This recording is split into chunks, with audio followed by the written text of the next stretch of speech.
Nagkamuwang-muwang ang mga fanay nang biglang sumabog ang video ng Francet.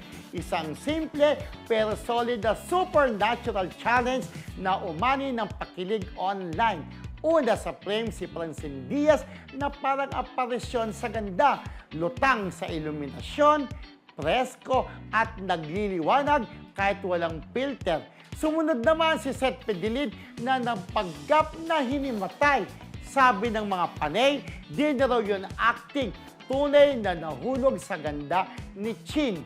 Hindi pa raw natapos ang pasabog, lumabas din ang Instagram photo dump ni Seth kasama si Francine. Casual ang peg, pero kitang-kita ang comfort zone level na lambingan. Sa ano kasi TikTok may supernatural challenge di ba?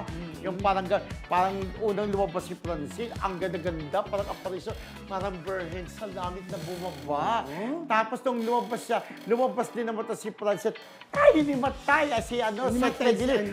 Ay, hinimatay sa sobrang ganda ni Francine. Nakakamatay naman talaga minsan, di ba? Lalo na kung gustong-gusto mo yung girl. No? Kapag, siyempre mga panay, tonto, kilig-kiligan, di ba? Dahil ang ganda naman talaga ni Francine. Lalo na lumabas siya, fresh look, parang may sariling ilaw, lightning, fresh na fresh. In fairness, ang ganda-ganda naman ni Francine. Kaya, in love dyan si Seth. Although, hindi pa rin umaamin. Hindi diba? pa rin. Hanggang ngayon, wala pa rin pag-amin.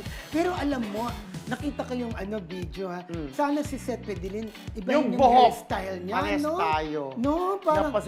Actually, isa sa pinakamagandang mukha mga aktor ay itong si Seth Pedilin. Pero ang buhok sana ayusin. Yung ganun-ganun. Ako nga rin gusto kong ayusin yung buhok ko. Ikaw ayusin mo ayusin, ng di buhok ba? mo, no? Parang magpapaano ako dapat dyan. Isa na lang ang style ng buhok mo. Isa lang puro ganito, no? Hindi, magpaano ka. Ano gagawin ko? Kaya ayos yung parang, yung Ma-straight kay Maricel. mo yung buhok Alam mo mo. yung kay Maricel dati Siete. na siete buhok, yung gano'n. Ang ganda-ganda ni Maricel. Kung napanood nyo po, Pepe and Pilar, hanapin nyo sa YouTube. Ang ganda-ganda doon ni Maricel.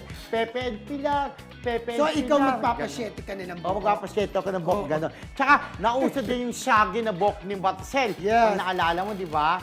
Yan, abangan nyo po ang pelikula ni Maricel malapit na. Yes. Anong pelikula niya? Hindi mo na dapat sabihin. Ay, parang may niluluto ang project, no? Secret mo na, abangan nyo po. Muling mapapanin sa widespread ang Diamond Star. Na si Miss Marisol Sariñana.